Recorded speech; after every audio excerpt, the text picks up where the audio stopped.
اب شکوہ پڑھ رہے ہیں، اس میں اقبال نے جیسے ایک الہامی آہنگ میں یہ بات ہم تک پہنچانے کی کوشش کی ہے کہ ہمارے زوال کے اسباب یہ تقدیر میں نہیں ہیں، تاریخ میں ہیں۔ یہ ہمارا اپنا بہت کچھ کیا دھرا ہے، اور جب تک ہم اس سے باز نہیں آئیں گے، اور جب تک ہم اپنی ان بنیادوں سے وفادار نہیں ہوں گے جن سے وفاداری کے نتیجے میں ہم کو ایک غلبہ ملا تھا انفس پر بھی اور آفاق پر بھی۔ تو اب اس کا عنوان ہے شکوہ جواب شکوہ۔ جواب شکوہ جیسے اللہ سے ایک گلہ کیا اور اس کا جواب پھر آیا۔ تو پچھلی ہماری بات ہو گئی تھی کہ دل سے جو بات نکلتی ہے اثر رکھتی ہے، پر نہیں طاقت پرواز مگر رکھتی ہے۔ دل سے نکلنے والی بات تمام حدوں کو ٹرانسینڈ کر جاتی ہے، تمام کوئی رکاوٹ اس کے سامنے نہیں رہتی، وہ اپنا اثر منتقل کر کے رہتی ہے۔ پر نہیں طاقت پرواز مگر رکھتی ہے، یعنی پر تو اس کے نہیں ہے لیکن یہ اڑتی ضرور ہے بغیر پروں کے۔ قدسی الاصل ہے، رفعت پہ نظر رکھتی ہے۔ تو یہ پاک ہے، اس کی اصل پاک ہے، تو یہ بلندیوں کی طرف جاتی ہے، جتنا پستیوں کی طرف اور زمین کی طرف آئیں گے اتنا اندھیروں کی طرف، نقص کی طرف اور مختلف طرح کی دناعت کی طرف آئیں گے۔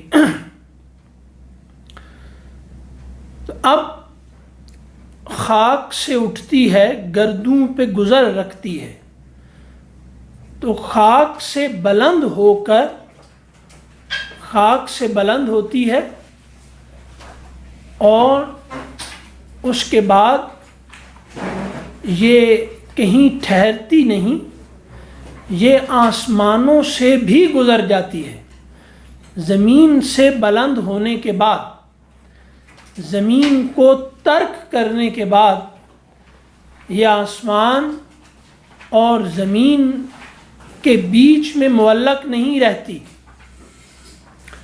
تو یہ گردوں پہ گزر رکھتی ہے، آسمانوں سے بھی آگے گزر جاتی ہے۔ تو اب آگے کیا تھا؟ عشق تھا فتنہ گرو سرکش و چالاک میرا۔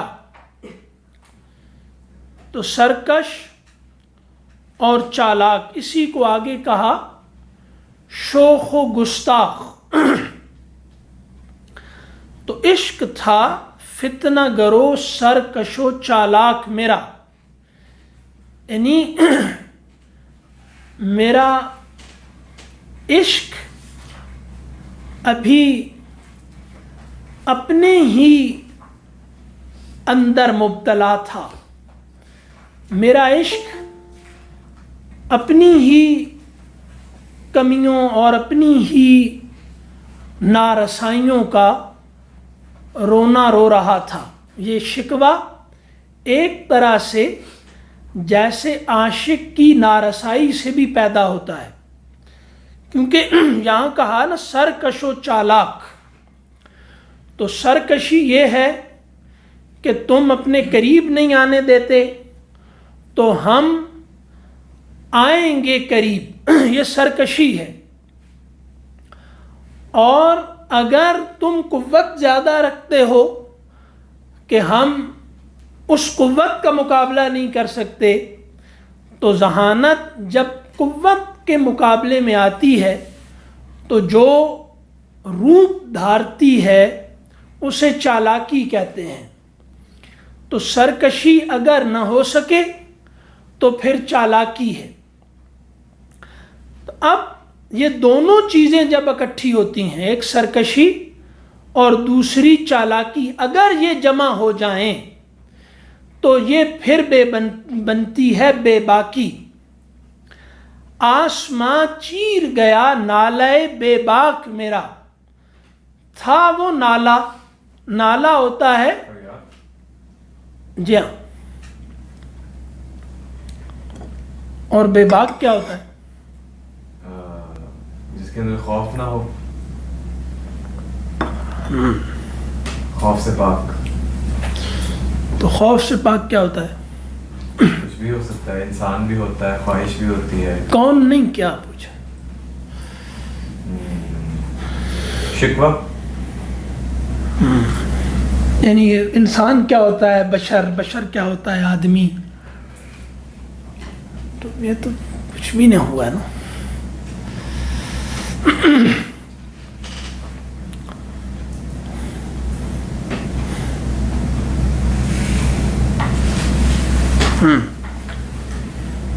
مزید کچھ بتائیں اس پر؟ نہیں، وہ آپ وضاحت کریں آگے۔ چلیں صحیح۔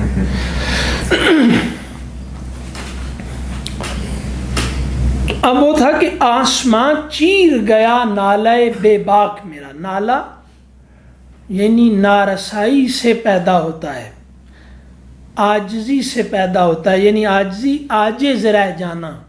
عاجزی انکساری کے معنی میں نہیں ہے، انکسار تو خود اپنے آپ کو عاجز کرنا ہوتا ہے، یعنی آپ کچھ ہیں اور اپنے اس ہونے کی نفی کر رہے ہیں خدا کے حضور میں، دنیا کے سامنے نہیں۔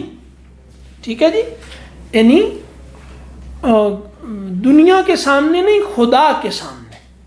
تو انکساری یہ ہے، یا خدا کے لیے انسانوں کے سامنے، یعنی میں بہت کچھ ہوں لیکن کہیں میں نہیں ہوں، وہ کہیں یا خدا کا حضور ہے یا پھر یہ دنیا ہے جس میں مجھے خدا کی نظر میں رہ کر کچھ کرنا ہے۔ تو یہاں پر پھر میں اپنی نفی کرتا، اپنی نفی اپنے جذبات کی نفی ہے، اپنے جو میرے اندر پیدا ہوتا ہے کہ مجھے نہیں کیا جائے تو میرے اندر ایک سرکشی پیدا ہوتی ہے، یا اگر سرکشی کہیں کام نہ کرے تو پھر چالاکی پیدا ہوتی ہے۔ تو نالا ہے نارسائی سے یعنی میں یہ نہیں کہ مطلب میں کچھ نہیں ہوں اور میں کچھ کر بھی نہیں سکتا، میرے اختیار میں بھی کچھ نہیں ہے، میں نالائق ہوں، اس سے فریاد پیدا ہوتی ہے، یعنی میری سرکشی بھی بے بس ہو گئی اور میری چالاکی بھی بے بس ہو گئی۔ اب تو میرے پاس ایک راستہ تھا قوت کا، وہ ہے سرکشی کا، دوسرا راستہ ہے ذہن کا، یہ چالاکی کا ہے۔ ٹھیک ہے، تو میری قوت دونوں طرح کی، ذہنی اور جسمانی، یہ دونوں یا تو گرا دینا ہے توڑ کر، یا اگر ٹوٹتا نہیں تو کوئی متبادل راستہ اختیار کر کے اس کو بائی پاس کر جانا ہے، یہ چالاکی ہے۔ اب میں عرض یہ کر رہا تھا کہ جب یہ سرکشی اور چالاکی اکٹھی ہوتی ہے تو اس سے پیدا ہوتی ہے بے باکی، یعنی سرکش جمع چالاک۔ تو اب ایک روک ہوتی ہے قوت کی، دوسری روک ہوتی ہے ذہن کی۔ یہ دونوں روکیں جب نہ رہیں تو کسی قسم کا باک نہیں رہا اب، یعنی اب میرے مقابلے میں ذہن بھی کوئی نہیں، میرے مقابلے میں قوت بھی کوئی نہیں۔ ٹھیک ہے نا، تو عشق تھا فتنہ گرو سرکش و چالاک میرا۔ اب کیا ہوا کہ یہ اس وجہ سے آسماں چیر گیا نالے بے باک۔ اب ہے یہ نالا، ہے یہ اپنے یعنی ہے یہ اپنی فقیری کا رونا، ہے یہ اپنی غربت کا رونا، لیکن ہے ذرا وقار سے. اللہ بے باک ہے کہ جیسے کہا نا کہ حدیث میں جیسے آتا ہے نا، آدمی جو ہے وہ کیا کہ ایک آتا ہے نا کہ مفلس متکبر یا غریب بھکاری متکبر، ہے کچھ نہیں پاس لیکن اعتماد تو ہے نا. تو اب کیا ہوا کہ نالہ بے باک یہ ہے کہ رونا تو میں اپنی حسرتوں کا رو رہا ہوں، ٹھیک ہے، اور ہے یہ میری غربت کا بیان، مانگ رہا ہوں میں اپنی غریبی میں بھیک، لیکن یہ ہے ذرا اعتماد سے، ٹھیک ہے نا، وقار سے ہے. تو میں یعنی ہاتھ نیچے نہیں رکھتا کہ اس پر سکہ ڈالا جائے، میں کہتا ہوں کہ میں اوپر سے اٹھاؤں گا. تو یہ آسمان چیر گیا نالہ بے باک میرا، ٹھیک ہے، آسمانوں کو چیر گئی. صحیح؟ تو یا تو یہ ہوتا نا کہ غمناک تھا یہ نالا، تو آسمانوں کے جیسے دل پھٹ گئے. یہ نہیں ہے، وہ سرکش و چالاک ہے. آسمانوں نے بھی کہا کہ ہٹ جاؤ اس کے آگے سے، ٹھیک ہے. تو اب پیر گردوں نے کہا سن کے کہیں ہے کوئی. تو پیر گردوں، وہ پیر گردوں یعنی وہ ایسے جیسے آپ سمجھیں کہ بہت گھاگ ہے. وہ پیر گردوں، گردوں ہے گردش سے، جس نے چکر بہت دیکھ رکھے ہیں اور چکر بہت دے بھی رکھے ہیں، ٹھیک ہے نا. وہ غلبہ رکھتا ہے سرکشی پر بھی، ٹھیک ہے نا، گھما کے بدل دیتا ہے، کچھ کو کچھ کر دیتا ہے، ٹھیک ہے، اندر باہر کو بدل دیتا ہے. گردوں کسے کہتے ہیں؟ جس کے سامنے انفس و آفاق گرد ہیں. وہ جب گھومتا ہے اس کا چاک تو اس کے نیچے چاہے ذکر یا طاقت، وہ دونوں کی دونوں اس کے گردش کے ہر نقطے پر وہ نہیں رہتی جو اس کے حرکت میں آنے سے پہلے ہوتی ہیں. تو یہاں کیا کہا؟ پیر گردوں نے، وہ ہے بڑا تجربہ کار، بڈھا آسمان ہے، اس نے بہت دیکھا ہے اور دکھایا بھی بہت ہے، اور وہ کیا ہے؟ تجربہ کار ہے. لیکن یہ ایک ہوتا ہے نا انسانی گھمنڈ، یعنی جس سے یہ بات پیدا ہو رہی ہے کہ انسان ناسمجھ ہے. یہ آگے خود اقبال بیان کریں گے یہاں پر کہ وہ جیسے وہ آیا نا کہ آئی آواز کے بعد جب وہ، اور پھر اس سے پیچھے بھی ناز ہے طاقت گفتار پہ انسانوں کو، ٹھیک ہے. تو یہ ہے ایک انسانی گھمنڈ کہ اس میں کیا کہ پیر گردوں نے کہا سن کے کہیں ہے کوئی. آسمان ہے بہت، یعنی بہت جیسے گھاگ ہے، ہاں، بہت وہ سب کچھ جاننے والا ہے، کیونکہ ذرے ذرے پہ تصرف رکھتا ہے. گردوں گرد سے بھی ہے اور گردش سے بھی ہے، جیسے ذرے ذرے پہ اس کی حرکت کا تصرف ہے. تو اب یہاں کیا ہے کہ پیر گردوں نے کہا سن کے کہیں ہے کوئی. تو وہ جو گرد کے ذرے ذرے پہ نگاہ رکھتا ہے، اس نے جب سنا تو نظر میں اس کو نہیں، یہ آیا میں بھی نہیں نظر اس کو. کیوں؟ کیونکہ چالاک ہوں، ہے نا، یہ چالاک ہے. ہاں، تو میں نے یہ کیا کہ میری بات ان تمام کو بائی پاس کرتی ہوئی عرش تک پہنچے، ٹھیک ہے. تو درمیان میں کوئی آئے نا میرے اور خدا کے درمیان میں، تو یہ جیسے پرسنل بات ہے بہت میری اور خدا کی. تو یہ درمیان میں پھر بھی ہیں تو صحیح، پر اب ان کو ہٹانا ہے راستے سے. تو وہ جو ہے نا آسمان چیر گیا، تو وہ جو آسمان چیر رہا ہے اب اس کو روکنے والا درمیان میں کون ہے؟ اور جو پیر گردوں یعنی وہ آسمان ہے پرانا، یعنی جو ہمیشہ سے ہے، وہ بھی جس کو نہیں ٹریس کر پا رہا، انہوں نے کہا سن کے کہیں ہے کوئی، کوئی ادھر ہے کچھ پتہ کہاں پہ ہے، یہی پتہ چل پا رہا کہاں پہ، ہاں، لیکن وہ بتا رہا ہے تھوڑی تھوڑی دیر کے بعد۔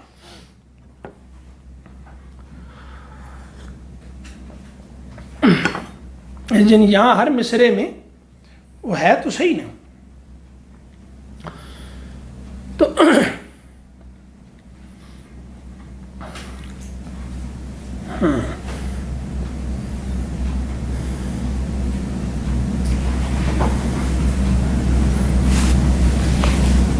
پیر گردوں نے کہا سن کے کہیں ہے کوئی، کہیں ہے، یہ جو اتنی ہلچل مچی ہوئی ہے نا، تو یہ پتہ نہیں وہ کہاں ہے پر کہیں ہے، اور یہ ایک تو کہ کہیں کہ کہاں ہے، دوسرا دونوں پہ زور ہے، ایک کہیں پہ زور ہے، ایک ہے پہ زور ہے، کہ پتہ نہیں کہاں ہے اور یہ ہے صحیح۔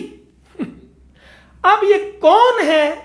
یہ کہیں ہے کوئی میں بھی، یعنی اس میں ایک تو یہ کہ کوئی پتہ نہیں، اور یہ نہیں کہ یہ کوئی کہیں ہے تو کوئی وہم ہے کوئی، لیکن ہے ضرور۔ اب وہ کون ہے یہ اب ہمیں نہیں پتہ چل رہا۔ تو کہیں ہے کوئی بولے سیارے، سرے عرش بری ہے کوئی۔ اب یہاں سیارے جو ہر وقت حرکت میں ہیں، تو جیسے آسمان چیر گیا نا، تو نیچے آسمان رہ گیا ڈھونڈتا ہوا، اور سیارے بھی گھومتے ہوئے تو اوپر نکل گیا تھا نا، وہ جو میری بات تھی گویا وہ میں تھا، یعنی سچی بات۔ اصل میں وہ کوئی قول نہیں ہوتا، وہ متکلم ہوتا ہے، سچا قول نہیں ہوتا، وہ متکلم ہوتا ہے، اس کی بات میں وہ خود منتقل ہو رہا ہوتا ہے۔ تو یہاں جیسے کہا نا، وہ جو شروع میں کہا نا کہ دل سے جو بات نکلتی ہے اثر رکھتی ہے، وہ دل سے مس ہوتی ہے، تو جو دل سے جڑ جائے وہ دل بن جاتا ہے، ٹھیک ہے؟ جو دل میں خون ہے وہ یہ دل وہی خون ہے، دل میں جو خون ہے دل خود وہی خون ہے نا، تو وہ سچی بات۔ تو وہاں کیا کہا کہ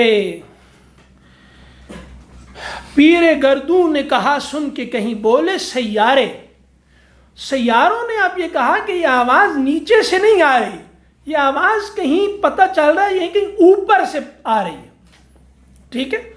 تو بولے سیارے، سب چالاک کیا ہے کہ سب کو کنفیوز کیا ہوا ہے، ٹھیک ہے جی؟ بولے سیارے، اور سرکش یعنی سر اٹھانے والا، مٹی جو زمین سے اٹھ کے آسمانوں تک پہنچ گئی تو یہ سرکش ہے نا، اور درمیان میں اب یہاں یہ دیکھیں اقبال کے اس گفتگو میں یہ مضمون بہت بنیادی اہمیت رکھتا ہے کہ بات نہیں ہوتی، یہ بات کرنے والا ہوتا ہے، اگر وہ دل سے نکلی ہے تو، ٹھیک ہے نا؟ یعنی بات، وہ کہتے ہیں نا کہ بات منہ سے کان میں نہیں جاتی، یہ بات ہوتی ہے، ویسے بات ہوتی ہے۔ یہ جو دلیل ہوتی ہے نا، دلیل دیں دلیل، یہ منہ سے کان میں جاتی ہے، بہت چھوٹی سی شے ہے۔ ایک ہوتی ہے جس کو دل سے نکلی ہوئی بات کہتے ہیں، یہ انسان سے انسان میں جاتی ہے، منہ سے کان میں نہیں جاتی۔ اس کو یہ یعنی انسان منتقل ہو رہا ہوتا ہے. صحیح. تو اب یہاں پر یہاں کیا ہے؟ ہاں، پیر گردوں نے کہا سن کے کہیں ہے کوئی، بولے سیارے سرے عرش بری ہے کوئی. آسمان یہ بلند ترین عرش معلا کو چھو رہا ہے کوئی. ایک کوئی سیاروں نے کہا کہ یہ ہمیں یہ لگ رہا ہے کہ وہ کہیں عرش معلا کو کوئی چھو رہا ہے. سرے عرش بری ہے کوئی، تو وہ عرش بری جو بلند ترین آسمان ہے، یعنی برئیں سب کے اوپر جو ہے، اس کو چھو رہا ہے کوئی. چاند کہتا تھا نہیں اہل زمیں ہے کوئی. اب کیونکہ آسمان کو تجربہ ہے گردش دینے کا، تو جو ہوتا ہے نا وہ اسی کے مطابق پرسیو بھی کرتا ہے. ٹھیک ہے. جیسے آسمان گھماتا ہے تو یہ کہہ رہے ہیں کہ وہ خود گھوم گیا. ہاں، سیارے بلندی پہ گردش کرتے ہیں تو انہوں نے یہی سمجھا کہ یہ کوئی بلندی پہ ہے.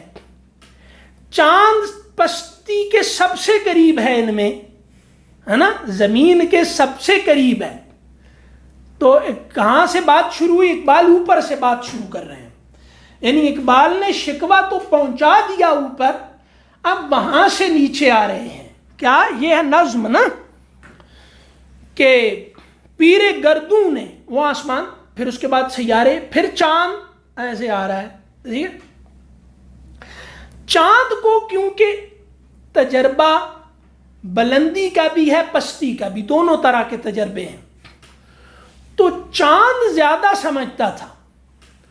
چاند نے کہا نہیں، چاند کہتا تھا نہیں. چاند اور اہل زمین کی رعایت سے نا، ایک زمین کی رعایت سے اور چاند کی، زمین اصل میں اندھیرے کا ظرف ہے. زمین اندھیرا ہے، پستی ہے، گراوٹ ہے. ٹھیک ہے، گھٹیا پن ہے. ہاں، تو اب چاند کیا ہے؟ اس اندھیری رات میں ایک نہیں ہے. چاند کیا ہے؟ چاند اس اندھیر میں، اس رات میں ایک نہیں ہے کہ تاریکی مکمل نہیں ہونے دیتا.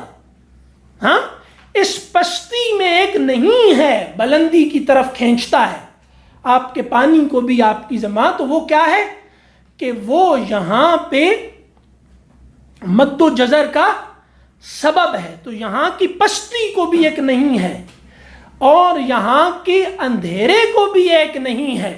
ایک نہیں ہے لیکن نہیں ہے. تو چاند کہتا تھا نہیں. اور دوسری بات کیا؟ اہل زمین ہے کوئی. یہ چاند زیادہ قریب ہے نا، اہل زمین کے زیادہ قریب ہے.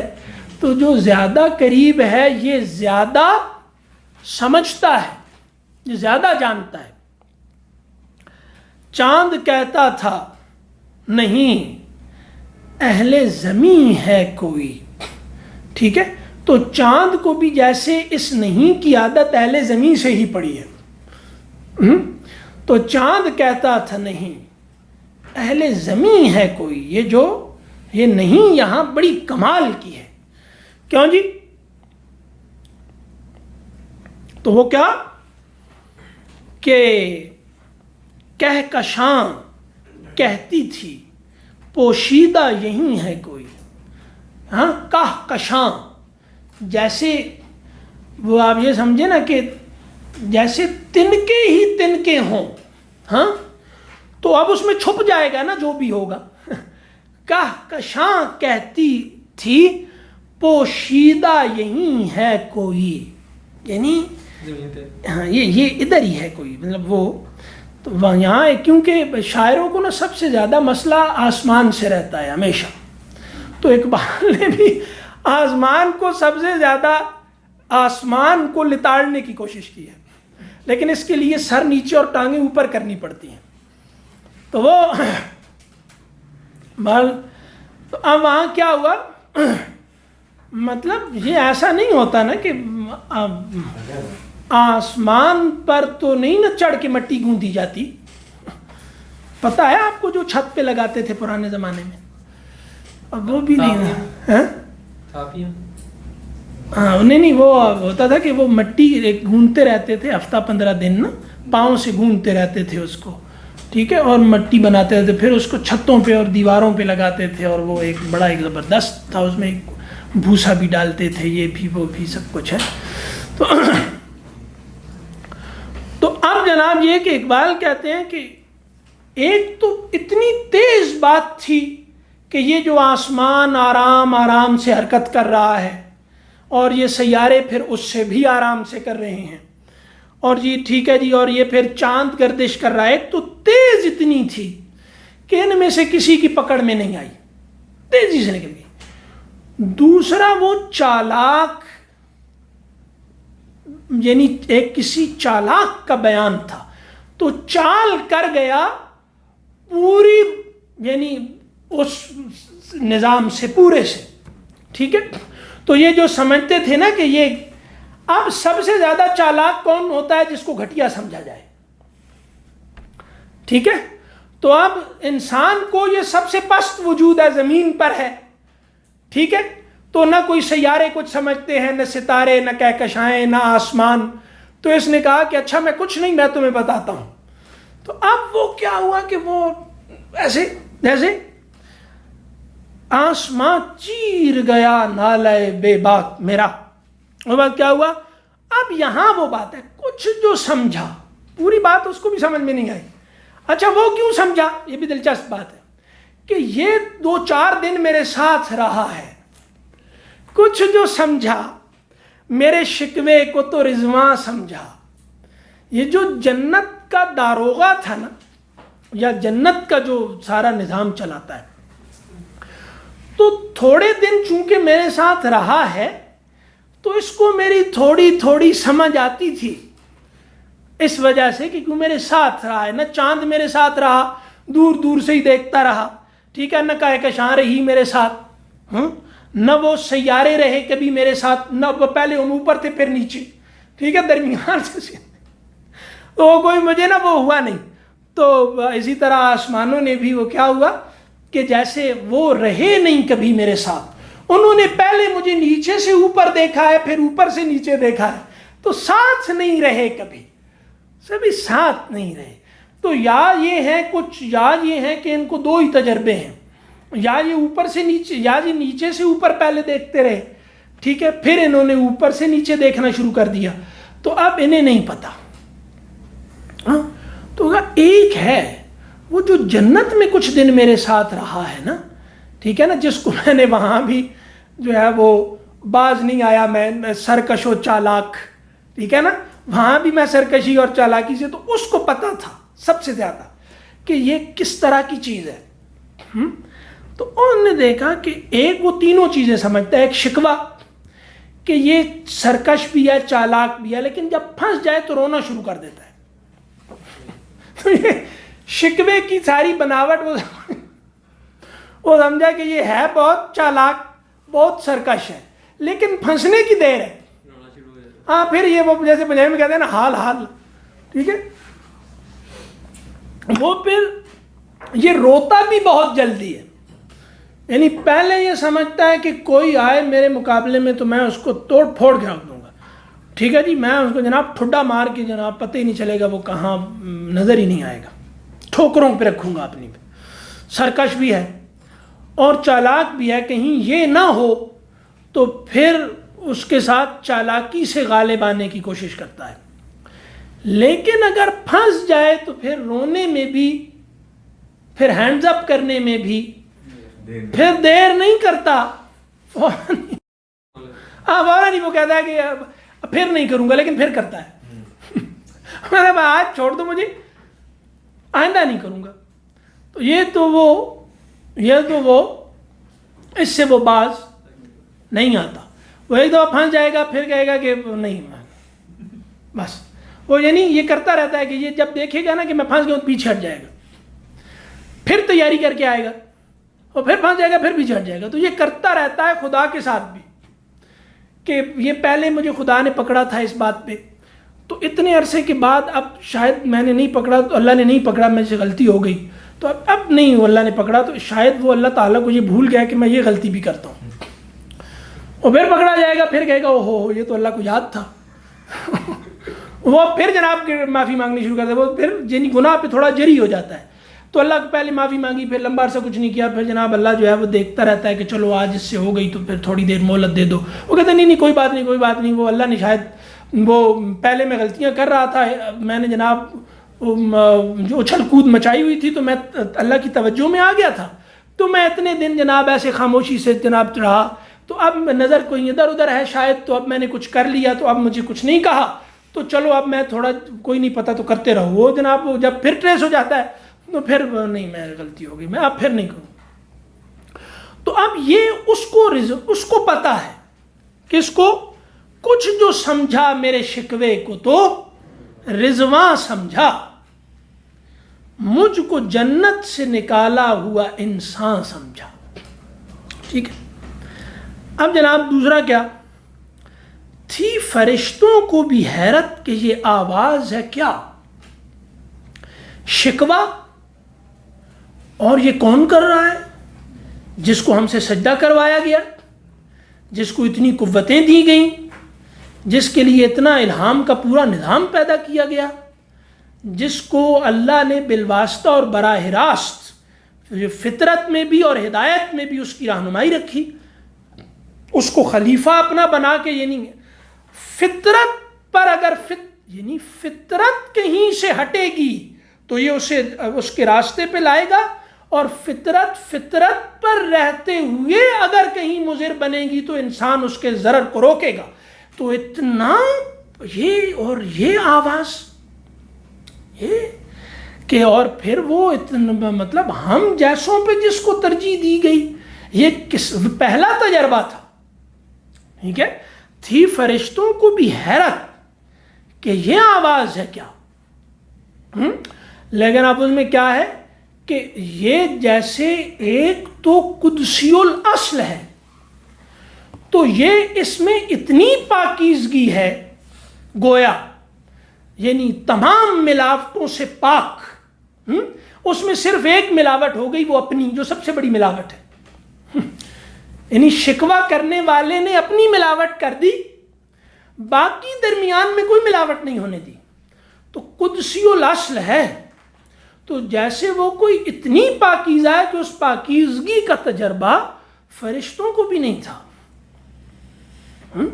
تو وہ کیا ہے, تھی فرشتوں کو بھی حیرت مطلب وہ ان کو کچھ سمجھ میں نہیں آ, یعنی ان کو سنائی دے رہی تھی آواز, سمجھ کچھ نہیں آ رہی تھی. جیسے دکھائی دے رہا ہو یا سنائی دے رہا ہو, سمجھ نہ آ رہا ہو. تو یہاں چونکہ آواز ہے نا, تو حیرت کا اصل تعلق تو منظر سے ہے, لیکن چونکہ اقبال نے یہاں تصرف کر دیا کیونکہ یہاں تھی آواز, تو باب یہاں کیا ہے کہ وہ سنائی دے رہی ہے لیکن سمجھ کچھ نہیں آ رہی. جیسے حیرت دیکھا ہوا ہے لیکن وہ پلے کچھ نہیں پڑ رہا کہ یہ کیا ہے, پرکشش بھی ہے, اٹریکٹیو بھی ہے, محمل بھی نہیں لگتا, اور دکھائی بھی دے رہا ہے, سنائی بھی دے رہا ہے, یہ محمل بھی نہیں, یہ کوئی دھماکہ بھی نہیں ہوا یہاں پہ کہ کوئی جناب کوئی ستارہ پھٹا ہو, جہنم کے گڑھے میں کوئی پتھر گرا ہو, ایسا بھی نہیں ہے. یہ کیسی آواز ہے؟ تو کیا ہے, تھی فرشتوں کو بھی حیرت کہ یہ آواز ہے کیا, یہ کیا آواز ہے. ٹھیک ہے. عرش والوں پہ بھی کھلتا نہیں, یہ راز ہے کیا. تو فرشتے اب یہ نہیں دیکھ رہے تھے کہ یہ کوئی آسمان کو اور کہکشاں کو اور چاند کو, یہ بھی سارے ہیں لیکن یہ عرش والے نہیں ہیں.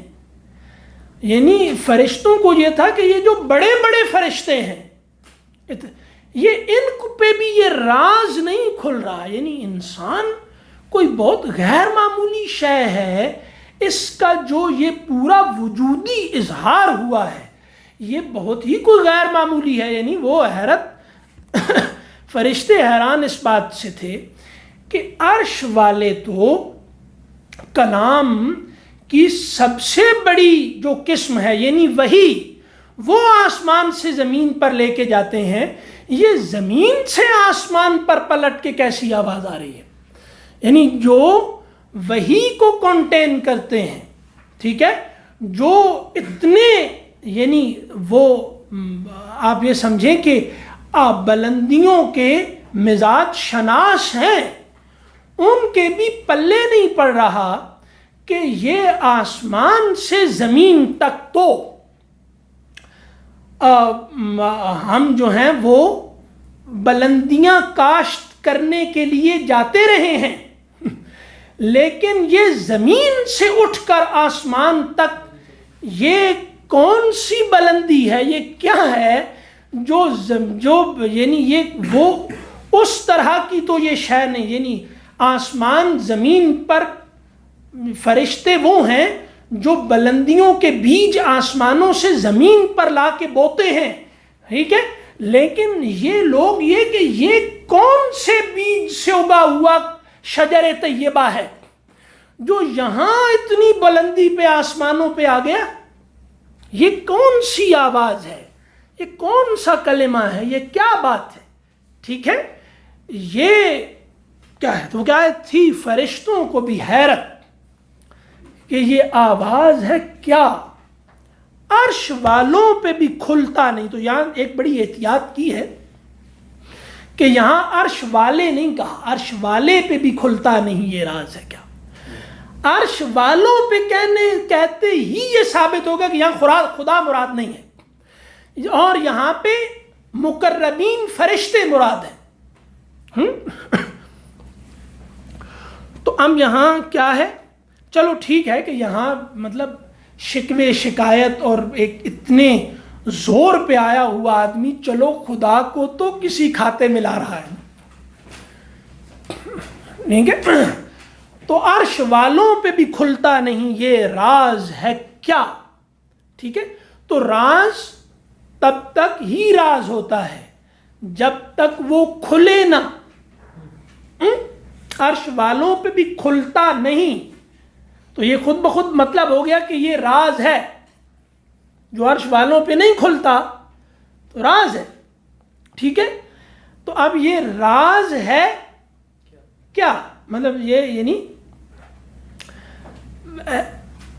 ہے کوئی ایسی بات جو کسی کی سمجھ میں نہیں آ رہی، لیکن جو تمام ہی حقائق کے رازداں ہیں.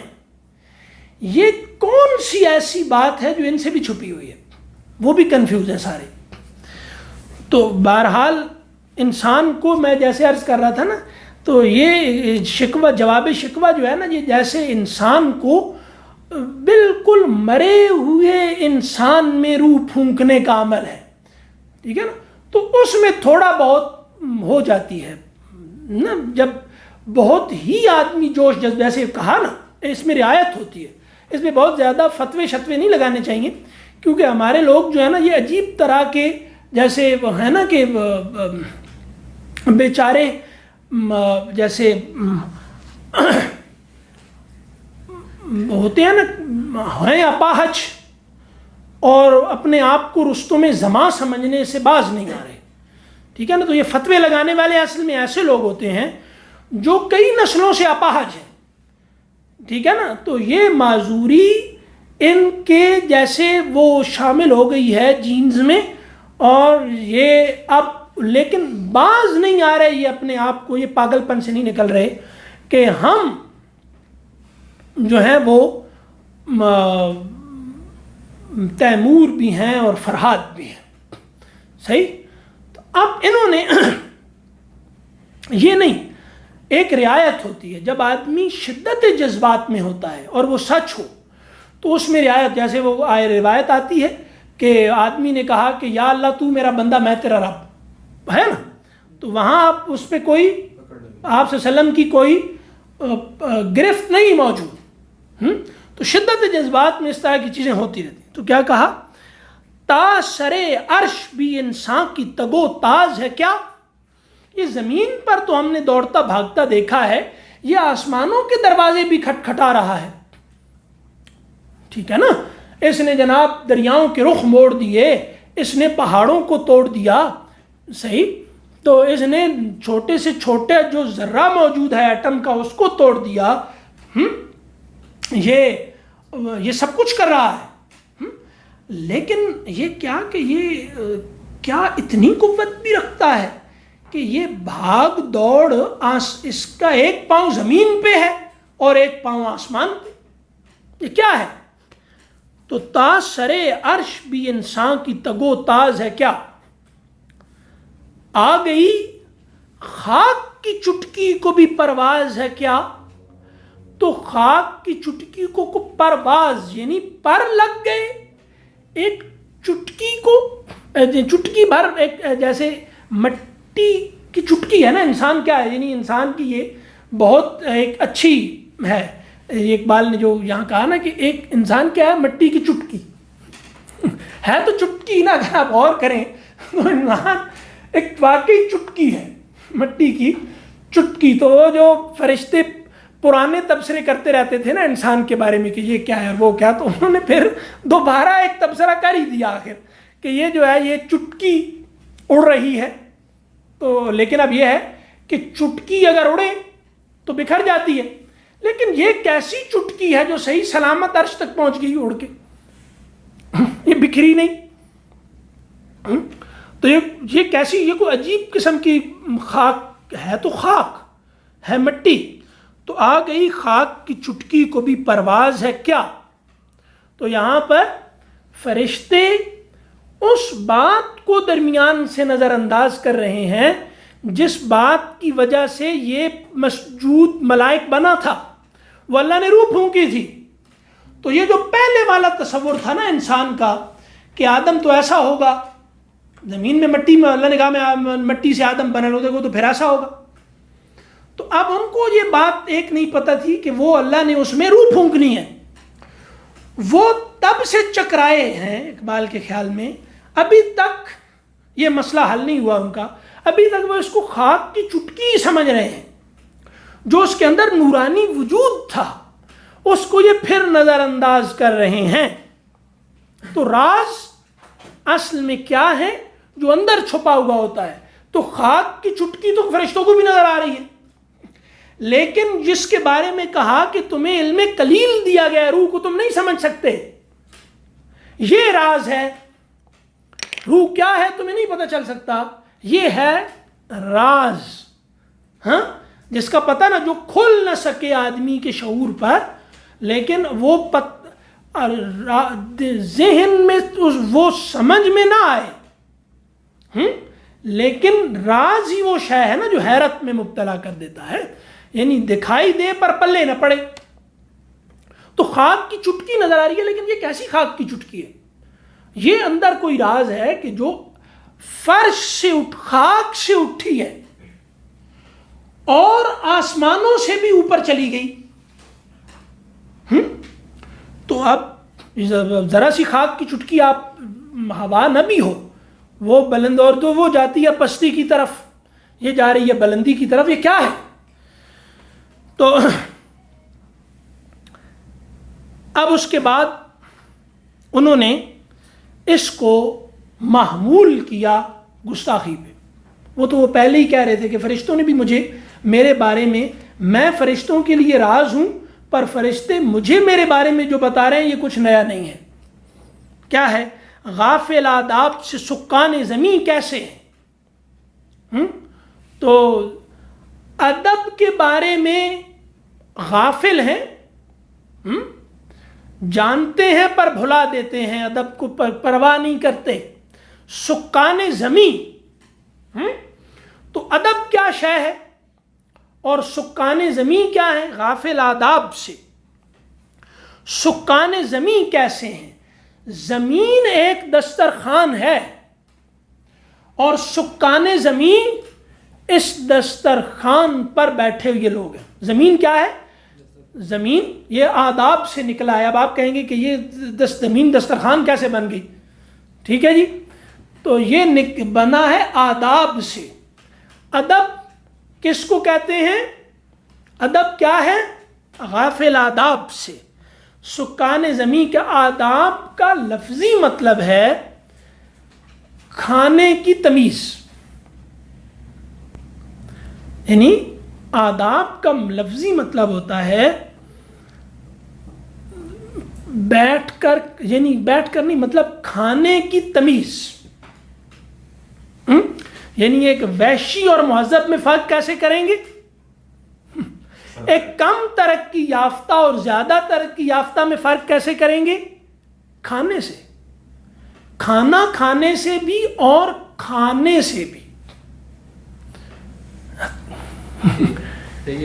ٹھیک ہے، کم ترقی یافتہ، زیادہ ترقی یافتہ، مہذب غیر مہذب. تو ادب کا مادہ جو ہے، اصل اس کا جو مطلب ہے وہ کیا ہے؟ لوگوں کو کھانے کے دسترخوان پر بلانا. ادب کا جو بنیادی مطلب ہے الف دال اور با کا، کہ کیا کرنا، آپ کو تو پتہ ہی ہوگا. تو وہ ہے اس لیے جو کھانے کا دسترخوان ہوتا ہے اور کھانے کی دعوت، دونوں کو مادبہ کہتے ہیں. مادبہ دسترخوان کو کہتے ہیں. یہ ادب کے مادے سے بنا ہوا ہے. ٹھیک ہے، صحیح نا؟ تو اب غافل آداب سے سکان زمین، جو زمین سے ہل نہیں سکتے اور بلندیوں سے ٹکر لیتے ہیں. زمین سے آدمی اڑ سکتا ہے؟ اڑ بھی نہیں سکتا نا. ایسے لگتا ہے جیسے آدمی زمین سے چمٹا ہوا ہے. آدمی زمین سے کتنا جمپ کر لے گا؟ Fit, 1-2 fit. تو یہ لگتا ہے جیسے ہے کہ سکان زمین جو زمین پہ چپکا ہوا ہے. فرشتے اوپر سے دیکھ رہے ہیں آدمی کو، وہ کہتے ہیں یہ تو زمین پر، یعنی کھانے کے اس دسترخوان پر. فرشتے تو کھاتے پیتے نہیں ہیں. ٹھیک ہے، تو وہ اس دسترخوان پر چپکے ہوئے گداگر بدتمیز ہیں، جو ایک دنیا دسترخوان کیسے جناب، یہاں پہ اتنے پھل، اتنی کھانے کی چیزیں، گوشت، پانی، یہ سب اس دسترخوان پہ موجود ہے نا. آدمی یہاں کھانے کے لیے ہی تو ہے، ورنہ تو کیا کرے یہاں. ٹھیک ہے جی، تو یہاں پہ پھل، سبزیاں، ٹھیک ہے جی، دالیں، من و سلوا، اور جناب اور کیا، پانی، نہریں، یہ وہ سب کچھ. تو سب کچھ کھانا، یہ کھانا ہی تو ہے جس نے آدمی کو زمین کے ساتھ جوڑ رکھا ہے، ورنہ یہ پرواز نہ کرے. روزہ کس لیے ہے؟ ابھی رمضان آ رہا ہے. ٹھیک ہے، تو یہ کھانا ہی تو ہے جو آدمی کو مٹی میں دھسا دیتا ہے، ورنہ تو آدمی پرواز کرے. روزہ کس لیے ہے؟ یہ روزہ اس لیے ہے کہ یہ جو کھا کھا کے زمین میں دھستے جا رہے ہو، تو تمہیں خدا نے اس لیے نہیں یہ پر دے کے بھیجا تھا، تم نے کھا کھا کے اپنے ان پروں کو کیچڑ سے لتھیڑ دیا ہے. تو روزہ کس لیے آتا ہے؟ روزہ آپ کو زمین کی کشش سے آزاد کرنے آتا ہے. تو یہ جس دسترخوان پہ کھانے کے لیے بیٹھے ہو، اس سے بلند کرنے آتا ہے نا، ورنہ تو ٹھیک ہے. تو اب جب یہ سارے زمین دسترخوان ہے تمہارے لیے، یہاں کھاتے رہو گے، پیٹو بن جاؤ گے، تو اب یہ جتنا وقت صبح سے لے کر شام تک تمہارا ہے، یہ اڑنے کی مشق کرنے کے لیے ہے. اور یہ جس نے مشق کر لی، اس کے لیے پھر روزے کی افطاری بالکل اس طرح ہوگی جیسے اس کو بستر مرگ پر خدا سے ملاقات کا تجربہ ہوگا. ٹھیک ہے، تو یہ پرواز ہے. روزہ اس لیے آتا ہے، رمضان اس لیے آتا ہے، یہ اس لیے نہیں آتا کہ پھلوں کے مہنگا ہونے پہ اور چینی کے مہنگا ہونے پہ جناب. پھر وہ آیا تھا اس لیے کہ کھانے سے تھوڑی دیر توجہ ہٹاؤ. یہ پورا رمضان کا مہینہ کھانے ہی کا رونا روتے ہوئے گزار دیتے ہیں. آٹا مہنگا ہو گیا، چینی مہنگی ہو گئی، پھل مہنگا ہو گیا، فلاں بازار میں چیز مہنگی ہو گئی. اور خدا کے بندو، اللہ تمہیں بازار سے نکال کر مسجد میں بلانے کے لیے، دل لگانے کے لیے تم مسجد میں بھی بازار کا رونا روتے رہتے ہو. ٹھیک ہے، تو اب یہ ہے نا صحیح. تو اب جس نے سارا سال پھل نہیں کھایا، بلکہ اس کا پھل کھانے کا کوئی تجربہ ہی نہیں ہے، وہ بھی رمضان میں پھل شروع کر دیتا ہے. اور جو رمضان کا پھل ہوتا ہے اس پہ نظر ہی کوئی نہیں ہوتی. صحیح بات ہے. یار کیسی بات کی ہے، مطلب صحیح تو ہے نا، جیسے آپ شفقت سے کہہ رہے ہیں، واہ کرے تاکہ لگے کہ داد دی ہے. زبردست بات تھی. ہاں بہت ڈیپ بات. صحیح سے تو سن کے ایسے لگتا ہے نا جیسے کوئی بندہ کہتا ہے کہ شاباش شاباش، اعتماد بحال رکھو، آئندہ بھی کوشش کرتے رہو، مزید بہتری کی گنجائش ہے لیکن ابھی چلو.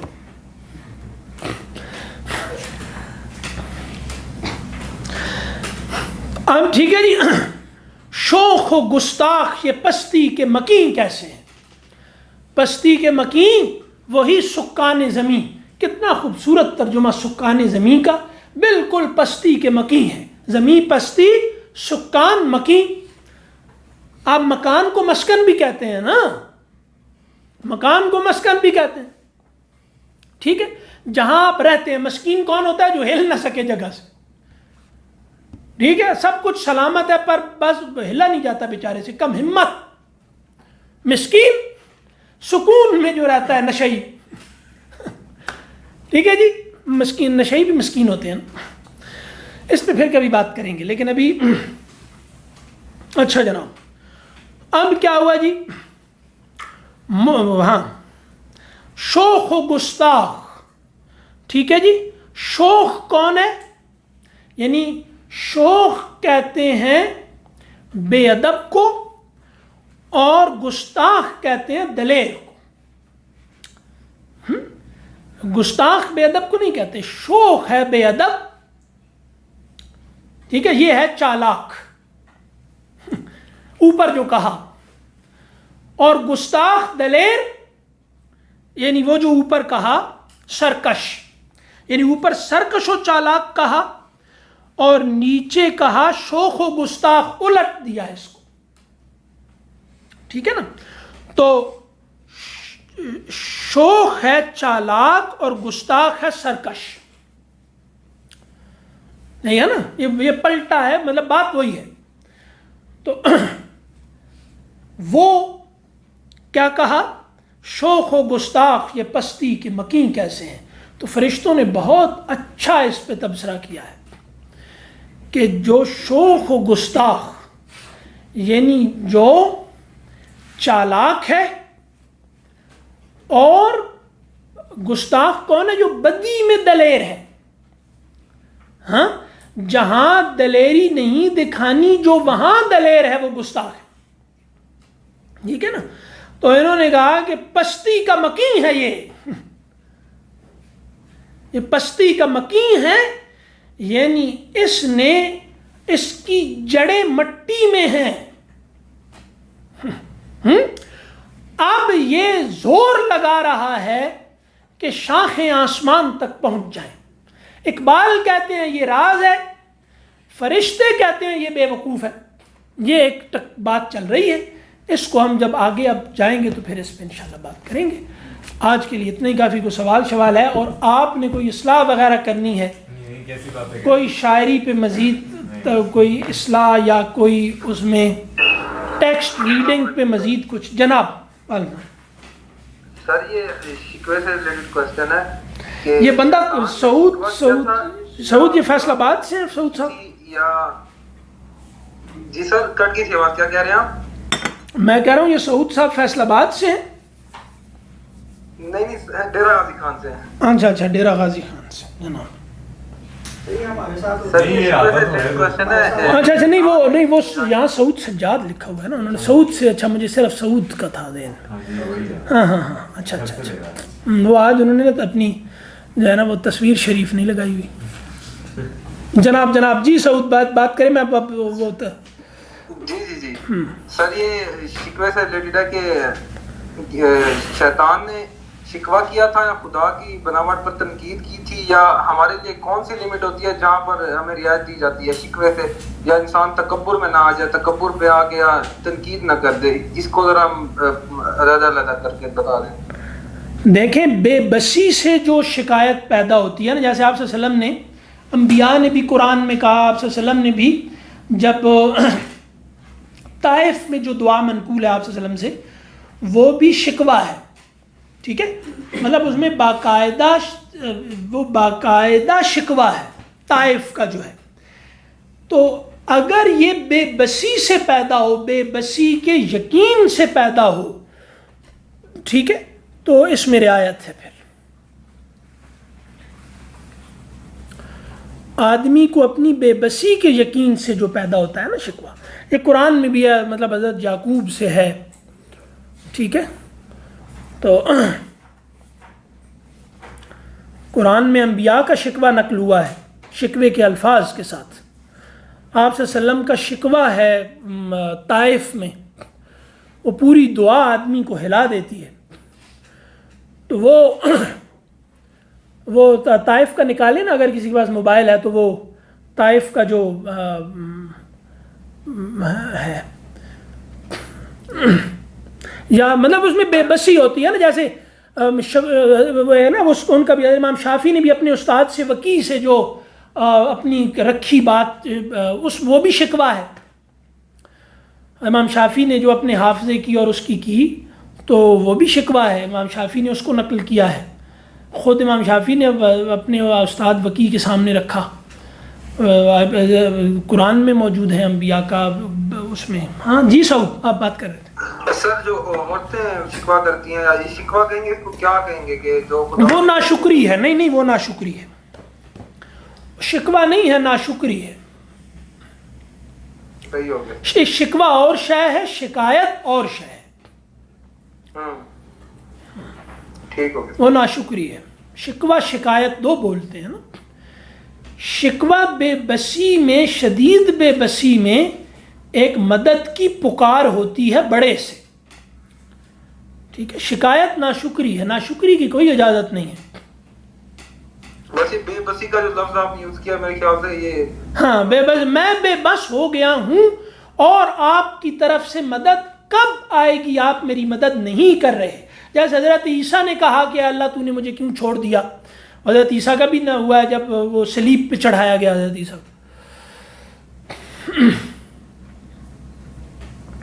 اچھا سر, ویسے شیطان نے اللہ تعالیٰ کے جلال کو اتنے قریب سے محسوس کیا ہے, لیکن پھر بھی وہ بغاوت ہوتا رہا ہے. تو یہ اللہ کی تقدیر, ہم اس کو یہی سمجھیں گے کہ اللہ تعالیٰ نے اس کا فیصلہ ہی کرنا تھا ایسے. اس سے اندازہ کریں کہ وہ بدی کی کتنی بڑی قوت ہوگی. نہیں, اس کو اختیار پہلے اتنا دیا ہوگا کہ اس نے اتنی بدی کی. ظاہر ہے کہ اللہ کے دیے ہوئے اختیار سے کچھ کے بغیر کچھ نہیں ہو سکتا. ٹھیک ہے نا, اختیار بھی راز ہے. اور اس اختیار کے مسئلے کو ہمارے ہاں متکلمین کی روایت کے سب سے بڑے آخری لوگوں میں بڑے آدمی جو تھے, وہ الحمدللہ امید ہے کہ حل کر کے گئے ہیں کہ اختیار مخلوق ہے. لوگوں نے اختیار اور تخلیق کو بڑھانے کی غلطی کی ہے.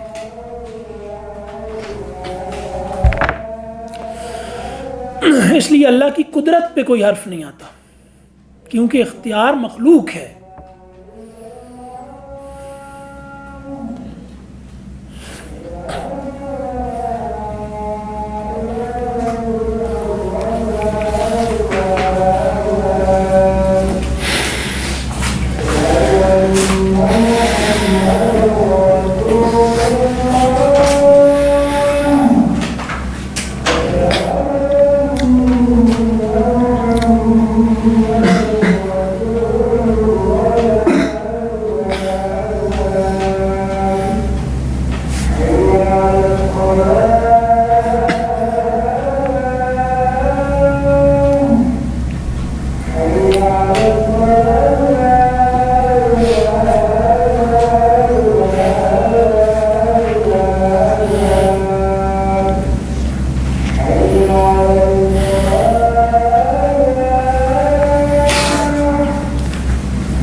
جیسے سزا اور جزا کا جو خیال ہے یہ تو ہمارے لیے غیب میں ہے نا, ہم نے تو اس پہ بس یقین کیا ہے, لیکن شیطان نے, ابلیس نے تو اس کو بہت قریب سے دیکھا, تو اس نے اتنا, میں تو اس کو برا فیصلہ ہی کہوں گا کیونکہ اس نے تو اپنے لیے موت کا انتخاب کیا ہے. اسی لیے عارف کہتے ہیں کہ شیطان بے وقوف تھا.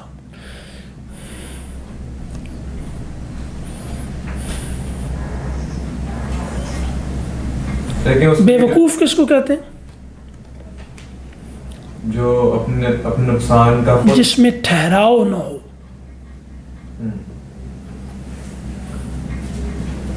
وقوف عرفہ ہے نا, میدان عرفات میں ٹھہرتے ہیں, وقوف عرفہ ہے. تو بے وقوف کون ہے؟ جس میں ٹھہراؤ نہ ہو. تو ہمارا یہ بلیو ہے کہ جو اس نے بغاوت کی ہے بھی اللہ کے اختیار کے اندر رہتے ہوئے اس نے کی ہے. اللہ کے اختیار سے باہر تو کچھ بھی نہیں. ہم جو بھی کرتے ہیں سب اللہ کے دیے ہوئے اختیار سے کرتے ہیں. لیکن اب مسئلہ یہاں پیدا ہوتا ہے کہ اگر ہم اللہ کے اختیار سے کرتے ہیں تو ہم مکلف کیوں ہیں, یعنی ہمیں سزا جزا کیوں ہے؟ وہ اللہ کے اختیار سے کیا, اللہ نہ چاہتا تو ہم نہ کرتے. تو یہاں ہم نے کیا سمجھا کہ جو میں نے کیا ہے یہ تخلیق اللہ نے کیا ہے, اللہ اس کو تخلیق نہ کرتا تو یہ ہونا ہوتا نا, تو اللہ نے تخلیق کیا ہے, مجھے اللہ چاہتا تو روک دیتا. اب جواب اس کا یہ ہے کہ یہ جو میرا اختیار ہے یہ اللہ کی مخلوق ہے,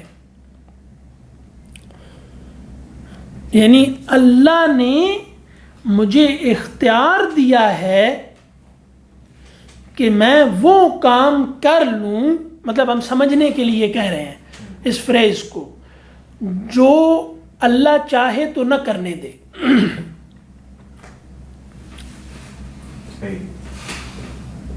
یعنی تخلیق اور اختیار کے بھڑانے سے یہ مسئلہ پیدا ہوتا ہے نا, جو کام میں نے کیا ہے, میں خالق ہوں تو اللہ نہیں ہے خالق, تو اللہ ہر چیز کا خالق نہ ہوا. اور اگر اس کا اللہ خالق ہے تو میں مجرم کیوں ہوں؟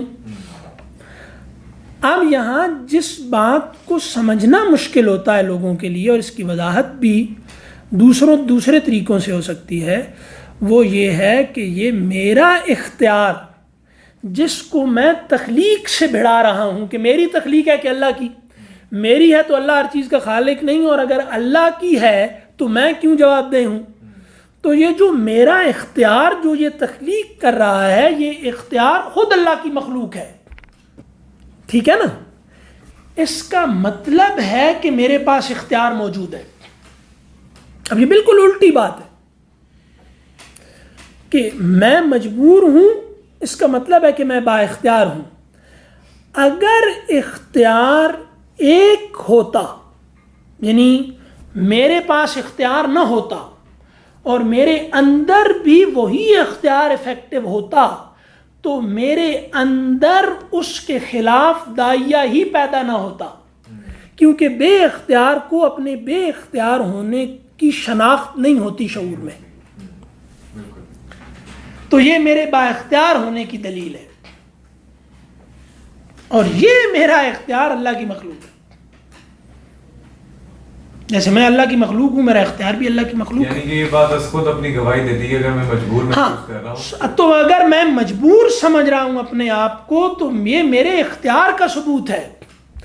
اگر میں بے اختیار ہوتا تو اپنی بے اختیاری کو شناخت ہی نہ کر پاتا, کیونکہ وہ باہر کا اختیار میرے اندر جبر کی طرح سرایت کی ہوئی ہوتا. تو اس کے خلاف جاننے کا داعیہ اور کوشش کے نتیجے میں ناکامی کو کیسے فیس کرنا پڑا مجھے. تو اس کا آپ یہ بالکل دوسرے طریقے سے کہہ لیں کہ اگر میں بے اختیار ہوتا تو میں جو چاہتا کر لیتا, کیونکہ یہ میری چاہت اسی باہر کے اختیار سے میرے اندر پیدا ہوئی ہے جو تمام نظام میں کو چلا رہا ہے. اللہ جو چاہتا ہے کر لیتا ہے, اب اگر میرے تمام خواہشات اسی کے تابع ہوں تو میں جو چاہوں گا وہ ہو جائے گا. اب ایک بات ذرا غیر محتاط ہے، لیکن یہ اگر کوئی جان بوجھ کے اس میں بھٹکنے کی کوشش کرے تو اس کو پھر سمجھایا جائے گا. اولیاء کی کرامتیں اسی رخ سے پیدا ہوتی ہیں. کیا مطلب؟ کہ وہ اپنے اختیار کو مجاہدہ کر کے اللہ کے اختیار کے سپرد کر دیتے ہیں. اب کرنے کا جو ان کے اندر داعیہ پیدا ہوتا ہے وہ داعیہ اصل میں خدا ہی کے کسی اشارے سے پیدا ہوتا ہے. اسی لیے ہم کہتے ہیں ٹکراؤ نہیں ہوتا. یعنی خدا جو کرنا چاہتا ہے، یعنی یہ بہت بڑے عالم جو بہت ہی محدث عالم تھے، مطلب بالکل جیسے آپ کہتے ہیں وہ عالم تھے وہابی عالم، وہ کہتے تھے کہ اگر آپ، کرامت کیا ہے؟ خلاف فطرت، معجزہ خارق عادت کو کہتے ہیں جو فطرت کو توڑ دیتا ہے. کرامت خارق عادت ہے جو عام طور پہ نہیں ہو رہا ہوتا، اس کو توڑتی ہے فطرت کو. صحیح ہے نا؟ آپ نے مجاہدہ کیا، آپ نے کھانا نہیں کھایا، روزہ رکھا، فطرت کے خلاف گئے نا. آپ نے حیا کو اپنے اوپر، یعنی حیا کا مجاہدہ کیا، خلاف فطرت گئے آپ. آپ نے سخاوت کی، تو یہ تمام کوششیں آپ نے جو کی ہیں، یا آپ نماز پڑھنے کھڑے ہیں، یہ فطرت میں کیا ہے؟ کچھ بھی نہیں. یہ تو خود بخود ہوتا ہی نہیں. یہ تو نبیوں نے آگے سے کہا ہے. نبی نہ آتے تو فطرت میں خود بخود سے یہ کیسے ہوتا کہ نماز پڑھنے کھڑے ہو جاؤ اور سلام پھیرو اور 2 رکھتے ہیں اور 3 رکھتے ہیں اور 4 رکھتے ہیں؟ یہ تو ہو ہی نہیں سکتا تھا. تو خلاف فطرت آپ جا رہے ہیں خدا کے حکم سے مجاہدہ کر کے، تو خدا آپ کے لیے خلاف فطرت کر دے گا. اور مثال بھی یہ دیتے ہیں کہ ایک آدمی امریکہ ہے اور آپ اگر یہ کہہ دیں کہ وہ دروازے کے باہر آیا ہوا ہے یا آپ کے منہ سے نکل جائے، تو آپ دروازہ کھولیں گے تو باہر کھڑا ہوگا. اب آپ سائنس پڑھ رہے ہیں نا چونکہ، اور بہت زیادہ، کیونکہ آپ دلیل پہ چلتے ہیں، تو ٹھیک ہے جی، آپ بابوں شابوں کو تو مانتے نہیں ہیں، ہے نا. تو پھر ساری جو ہے وہ جناب پورا نظام اس میں سے سریت رہ جائے گی اور کرامت نکل جائے گی. یعنی کرامت کو کوئی نہیں مانے گا، توہمات پہ سب کا یقین ہوگا. توہمات کیا ہوتی ہیں؟ یعنی وہ کیا کہتے ہیں، سپر کیا ہوتی ہیں وہ سپر، ہاں.